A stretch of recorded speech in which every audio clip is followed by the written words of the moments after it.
त्से तुंग ने peoples Republic of China का गठन किया। 1 अप्रैल 1950 को भारत ने इसे मान्यता दी और राजनयिक संबंध स्थापित किए। चीन को इस तरह तवज्जो देने वाला भारत पहला गैर कम्युनिस्ट देश था। 1954 में भारत ने तिब्बत को लेकर भी चीनी संप्रभुता को स्वीकार कर लिया। मतलब भारत ने मान लिया कि तिब्बत चीन का हिस्सा है। हिंदी चीनी भाई भाई का नारा भी लगा। जून 1954 से जनवरी 1957 के बीच चीन के पहले प्रधानमंत्री चाओ एन लाय 4 बार भारत के दौरे पर आए। अक्टूबर 1954 में नेहरू भी चीन गए। नेहरू के चीन दौरे को लेकर अमेरिकी अखबार न्यूयॉर्क टाइम्स ने लिखा था कि गैर कम्युनिस्ट देश के किसी प्रधानमंत्री का पीपल्स रिपब्लिक ऑफ चाइना बनने के बाद यह पहला दौरा है। इस दौरे में नेहरू की मुलाकात न केवल प्रधानमंत्री से हुई बल्कि पीपल्स रिपब्लिक ऑफ चाइना के प्रमुख माओ से भी हुई। दूसरी तरफ तिब्बत की हालत लगातार खराब हो रही थी और चीन का आक्रमण बढ़ता जा रहा था। 1950 में चीन ने तिब्बत पर हमला शुरू कर दिया और उसे अपने नियंत्रण में ले लिया। तिब्बत पर चीनी हमले ने पूरे इलाके की जियोपॉलिटिक्स को बदल दिया। चीनी हमले से पहले तिब्बत की नजदीकी चीन की तुलना में भारत से ज्यादा थी। आखिरकार तिब्बत एक आजाद मुल्क नहीं रहा। स्वीडिश पत्रकार बर्टिल लिंटनर ने अपनी किताब चाइना इंडिया वॉर में लिखा है, तब नेहरू सरकार में गृह मंत्री सरदार वल्लभ भाई पटेल उन कुछ नेताओं में से एक थे जो तिब्बत में हुए इस बदलाव की अहमियत को समझते थे। इसे लेकर पटेल ने नेहरू को दिसंबर 1950 में अपनी मौत से 1 महीने पहले नवंबर 1950 में एक पत्र लिखा था। इस पत्र में पटेल ने लिखा था, तिब्बत के चीन में मिलने के बाद वह हमारे दरवाजे तक पहुंच गया है। इसके नतीजे को हमें समझने की जरूरत है। पूरे इतिहास में उत्तर पूर्वी सीमा को लेकर हम शायद ही कभी परेशान हुए हैं। तिब्बत हमारा पड़ोसी था और उससे कभी कोई परेशानी नहीं हुई। पहले चीनी विभाजित थे, उनकी अपनी घरेलू समस्याएं थीं और उन्होंने हमें कभी परेशान नहीं किया, लेकिन अब हालात बदल गए। भारतीय इलाकों में भी अतिक्रमण की शुरुआत चीन ने 1950 के दशक के मध्य से शुरू कर दी थी। 1957 में चीन ने अक्साई चिन के रास्ते पश्चिम में 189 किलोमीटर लंबी सड़क बनाई। सरहद पर दोनों देशों के सैनिकों की पहली भिड़ंत 25 अगस्त 1959 को हुई। इसी साल 21 अक्टूबर को लद्दाख के कोंगका में गोलीबारी हुई। इसमें 17 भारतीय सैनिकों की मौत हुई थी। कहा जाता है कि साल 1962 में चीन ने भारत पर हमला किया तो ये केवल हिमालय के किसी इलाके पर नियंत्रण या सरहद को बदलने के लिए नहीं था, बल्कि ये सभ्यता की जंग थी। दक्षिण पूर्वी एशिया पर गहरी समझ रखने वाले इस्राएली जानकार याकूब वर्टर्सबर्जर ने अपनी किताब चाइना साउथ वेस्टर्न स्ट्रेटेजी में लिखा है कि नेहरू चीन और भारत के सांस्कृतिक और ऐतिहासिक फर्क को समझने में नाकाम रहे थे। इसका नतीजा यह हुआ कि वो चीन के इरादे को समझ नहीं पाए। नेहरू को लगता था कि पूरी दुनिया भारत और चीन की सीमा को वैध रूप से स्वीकार करती है। अगर भारत समझौतों और संधियों को ही आगे कर दे तो चीन को आखिरकार स्वीकार करना पड़ेगा, क्योंकि भारत कानूनी रूप से सही है। रक्षा विशेषज्ञ राहुल बेदी कहते हैं कि साल 1962 और उससे पहले जो गलतियां नेहरू ने की थी, उन गलतियों से पीएम मोदी ने कोई सबक नहीं लिया है। बेदी कहते हैं कि मोदी सरकार के पास खुफिया सूचना थी कि चीन लद्दाख में बहुत कुछ कर रहा है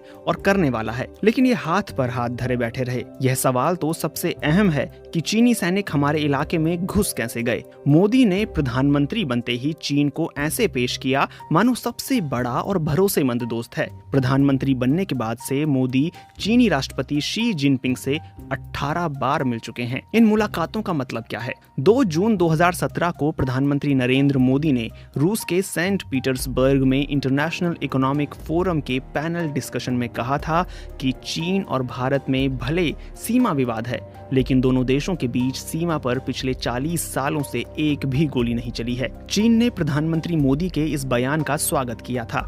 मोदी को ऐसा कहे 3 साल हो गए और अब वो फिर से इसे दोहराने की स्थिति में नहीं होंगे। राहुल बेदी कहते हैं कि यही भारत के नेताओं में दूरदर्शिता के अभाव को दर्शाता है। पीएम मोदी को पता होना चाहिए कि चीन भारत की तरह चुनाव को देखते हुए 5 साल को ध्यान में रखकर काम नहीं करता है।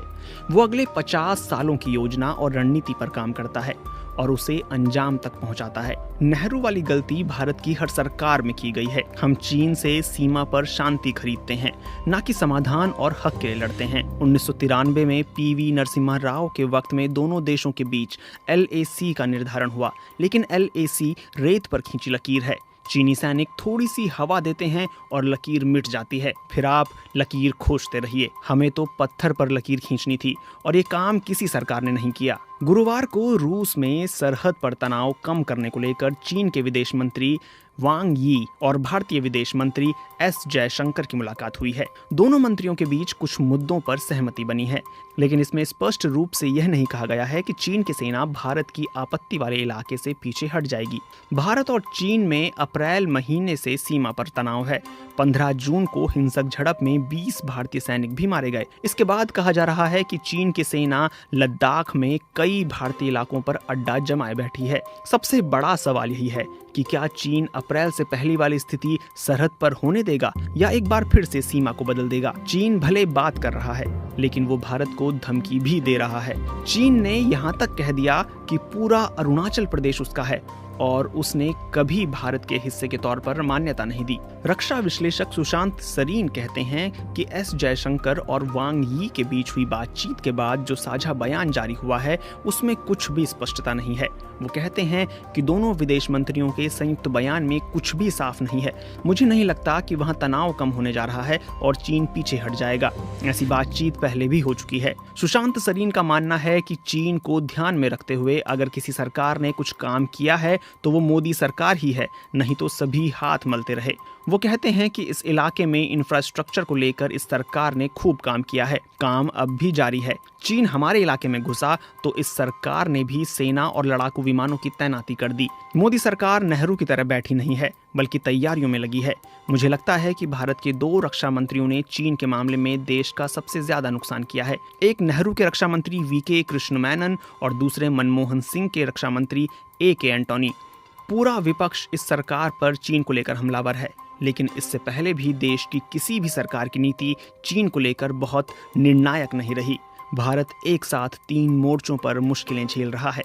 कोविड-19 के हर दिन अब 1 लाख के करीब मामले आ रहे हैं। चीन सीमा पर आक्रामक है और भारत की आर्थिक वृद्धि दर 0 से नीचे -24 तक चली गई।